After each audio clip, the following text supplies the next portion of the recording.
साथियों नमस्कार, कैसे हैं आप सब लोग। साथियों, आज एक इम्पॉर्टेंट टॉपिक में डिस्कस करने वाला हूं, जिसमें मैं आपको समझाऊंगा कि पॉक्सो मैटर्स में, जिसमें आईपीसी के सेक्शन भी साथ साथ जोड़ दिए गए हैं, वहां हम बेल कैसे क्लेम करें और बेल लेते समय हमारी स्ट्रेटेजी क्या होनी चाहिए। साथियों, जैसा कि आप जानते हैं कि पॉक्सो मैटर्स में जब आईपीसी के सेक्शंस भी ऐड हो जाते हैं तो ऑफेंस काफ़ी गंभीर प्रकृति का हो जाता है। अक्यूज के लिए ट्रबल क्या है कि वो लंबे टाइम तक जेल में नहीं रह सकता, उसको जेल से बाहर भी आना है, निकलना है। तो वहाँ पर डिफेंस की स्ट्रेटेजी क्या हो, ये मैं डिस्कस करने वाला हूँ। सबसे पहले मैं केस के डिस्कस करूँगा फैक्ट्स को, फिर डिस्कस मैं करूँगा राइवल कंटेंशंस को, फिर कोर्ट का ऑब्जर्वेशंस क्या है उसको मैं डिस्कस करने वाला हूँ। और ऐसे मैटर्स में आपकी स्ट्रेटेजी क्या होनी चाहिए ये भी मैं आपको डिस्कस करने वाला हूँ। ये भी मैं आपको जो है समझाने वाला हूँ। वीडियो काफ़ी इंपॉर्टेंट है, इसको अंत तक देखिएगा क्योंकि ये हमारे राइट से जुड़ा हुआ है। और आपने अभी रिसेंटली देखा भी होगा कि कुछ लोगों को झूठे पॉक्सो मैटर्स में फंसा दिया जाता है, तो वो लोग किस प्रकार से बेल क्लेम कर सकते हैं। साथियों, सबसे पहले आप केस का नाम नोट करें। केस का नाम है Babulal versus State of Rajasthan. Judgement Honourable Rajasthan High Court का है, जयपुर बेंच का है। जजमेंट की डेट है 8/9/2022। क्लियर हो गया? चलें आगे। साथियों, इस केस के फैक्ट्स क्या थे। The instant bail application has been filed under section 439 of CRPC on the behalf of accused applicant. कि जो बेल एप्लीकेशन है ये फाइल की गई है सेक्शन 439 CRPC में। ये क्यों फाइल हुई इसको भी सबसे पहले हम समझते हैं।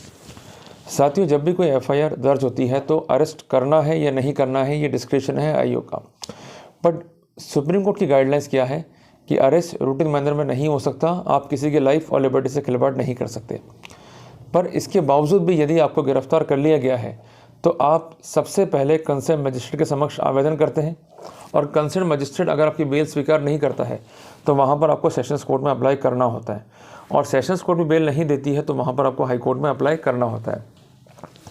जिन मामलों में पॉक्सो ऐड हो जाती है वो सेशंस ट्रायल के मामले होते हैं, तो उस पर्सपेक्टिव में डायरेक्टली हमें स्पेशल कोर्ट पॉक्सो में बेल के लिए अप्लाई करना होता है, जिसके लिए सेक्शन 439 CRPC में प्रोविजंस दिए गए। ठीक है। और अगर सेशंस कोर्ट अगर आपको बेल नहीं देगा तो फर्दर आप हाई कोर्ट जाएंगे, पर उसके लिए अपील या रिवीजन नहीं होगा। उसके लिए वापस से आपको सेक्शन 439 CRPC में एप्लीकेशन दायर करना होगा। निचली कोर्ट के बेल के ऑर्डर को हायर कोर्ट सेटिस्फाइड नहीं करता, क्योंकि बेल एक एक्सक्लूसिव ओरिजिनल जुरिडिक्शन है कोर्ट्स का। बेल देना है या नहीं देना है ये कोर्ट का अपना डिस्क्रिप्शन है।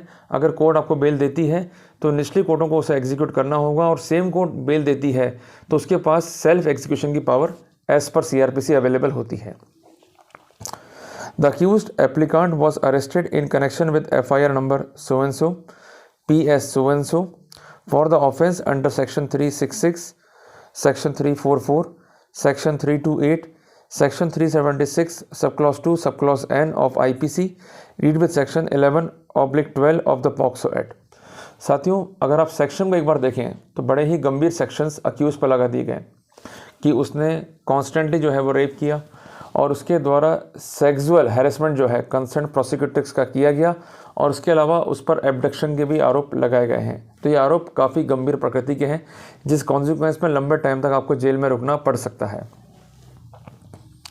The learned counsel for the accused applicant has submitted that the accused applicant is falsely implicated in the matter। उसका पहला तर्क ये कि अभियुक्त को जो है वो मामले में झूठा फंसाया गया है। साथियों, जैसा कि हम सब जानते हैं कि लगभग हर मामले पॉक्सो के या रेप के झूठे हैं, पर करें क्या। बड़ी गंभीर विडंबना है कि कोई सुनने को तैयार नहीं है, सीधा उठाया जेल में बंद कर दिया। तो सबसे पहला प्ली आपका ये होना चाहिए कि ये मामला झूठा है और पूर्ण रूप से हमें झूठा फंसाया गया है। ये इंपॉर्टेंट प्ली है, इसको आपको ध्यान में रखना है। There was a consensual relationship between the victim and himself. ये बहुत अच्छा प्ली लिया है वकील साहब ने। कारण क्या है कि जब भी आप रेप मैटर्स को लड़ते हो तो आप ये कहते हो कि हमारे बीच कोई भी संबंध नहीं है। आप संबंधों को एडमिट करो। आपको कहना है कि हमारे बीच एक कंसेंचुअल रिलेशनशिप है और जो कुछ भी हुआ है वो अंडर प्लेजर हुआ है और हमने सेक्स को एंजॉय किया है। ये प्ली आपको लेके चलना है। They have stated together with conscience about 28 days। The same is also reflected in the statement under section 164 of CRPC। पर थोड़ा सा एक बात ध्यान में रखना है कि अगर लड़की की एज बॉर्डर लाइन पर है, 18 ईयर के आसपास घूम रही है, तो ही ये प्ली लेना है आपको। अगर लड़की की एज बहुत ही कम है या अंडर 16 है और ये प्ली आप लेते हैं कि कंसेंशुअल सेक्स था, तो ये आपके लिए भी घातक हो सकता है, क्योंकि पॉक्सो एक्ट में साफ साफ ये है कि अगर लड़की की उम्र 16 साल या उससे कम है, टेंटेटिवली है भाई, 18 ईयर वाली बात तो अब छोड़ दो, उससे कम है, तो we are on the higher risk side. तो वहाँ पर कंसेंशुअल सेक्स का प्ली हमको नहीं लेना है। अगर वो बॉर्डर लाइन पर है तो ये प्ली हम ले सकते हैं और कोर्ट से कह सकते हैं कि उसके आप बयान देख लो, उसके आप कंडक्ट देख लो, अदर एविडेंस को देख लो, it would be clear that the concerned prosecutrix inter alia in the consensual sexual relationship with the accused, कि कंसर्न्ड प्रोसिक्यूट्रिक्स जो है वो कंसेंशुअल सेक्स में है विद द अक्यूज्ड। ठीक है जी। During the said tenure they stayed in a rented accommodation, इस पूरी अवधि में वो किराए के मकान पर रहे। ये एक डिफेंस का प्ली था, इसको रखा गया। The statement of landlord has been recorded which bears the testimony to the said fact, यहाँ पर मकान मालिक की बयान भी करा दिया डिफेंस ने, जिससे ये फेड जो है वो प्रूव हो गया।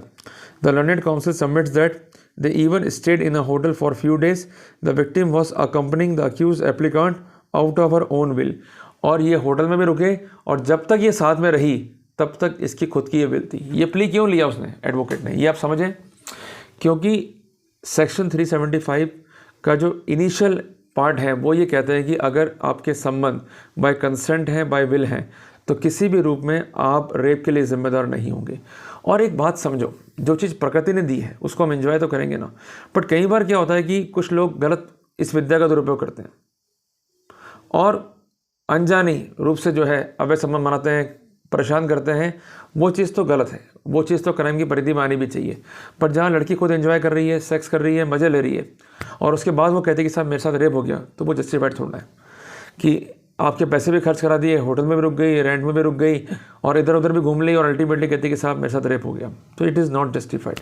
तो ये जब प्ली रिकॉर्ड पर आते हैं ना, तो ये भेद खोल के रखते हैं। पर डिपेंड सारा करता है आपकी ड्राफ्टिंग पे और आपके एडवोकेट पे कि वो क्या ड्राफ्टिंग लेके चल रहा है और उसका प्ली क्या है, उसके आर्गूमेंट्स क्या हैं। गलत आर्गूमेंट, गलत फैक्ट्स आपको मरवा भी सकते हैं, इस बात की आपको जानकारी होनी चाहिए। The learned council contained that it was only on account of missing persons reported filed by the husband of the complainant that the present case has been initiated। केवल गलत फहमी के चलते ये केस जो है दर्ज करवा दिया गया है, इसके अलावा और कुछ भी नहीं है, जिसका विरोध किया है पब्लिक प्रोसिक्यूटर ने। कोर्ट ने क्या लिखा, ये काफ़ी इंपॉर्टेंट है। Considering the argument advanced by both the sides, considering the fact that victim is a major lady who herself stated in section 164 statement that she was living in a rental house with the accused applicant for approximately a month, that charge sheet has been filed in the matter, that conclusions of the trial will likely take long time, no fruitful purpose would be served by keeping accused applicant in custody till conclusion of the trial। ये सबसे important बात जज साहब ने अपने फैसले में लिखी कि विक्टिम जो है एक मेजर लेडी है और अपनी सहमति से लंबे टाइम तक एक रेंटेड हाउस में रही, तो वो क्यों रही, इसका कोई भी कारण उसके पास में नहीं है। इसके अलावा लंबे टाइम तक अक्यूज्ड एप्लीकांट को कस्टडी में क्यों रखा जाए, इसका कोई भी कारण प्रोसिक्यूशन के पास में नहीं है। साथियों, एक सबसे महत्वपूर्ण पॉइंट कि मामले में चार्जशीट जो है वो पेश हो चुकी है, तो कोर्ट ने इस स्थिति को देखते हुए बेल का लाभ दिया। बट 2 पॉइंट यहाँ काफ़ी इंपॉर्टेंट है कि चार्जशीट मामले में फाइल हो चुकी है और इसके साथ साथ जो कंसर्न विक्टिम है वो मेजर है और अपनी सहमति से रुकी है। ये पॉइंट अगर फाइल पर नहीं ला पाओगे तो किसी भी रूप में आपको बेल नहीं मिलनी है।